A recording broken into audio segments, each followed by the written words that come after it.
Hello everyone. In this quick video, we are going to simplify this given expression 2468 times 2468 over 2468 plus 2468. So let us solve this given problem.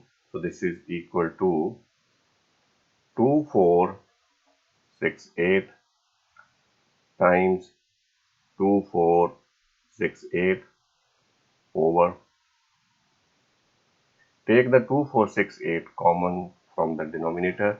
So this is 2468 inside the bracket 1 plus 1.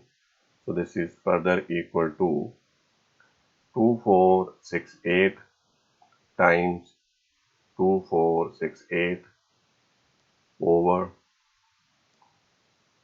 2468 times 1 plus 1 is equal to 2. So this 2468 will cancel. 2 cancel with 1, 2, 3, 4. So this is equal to 1, 2, 3, 4.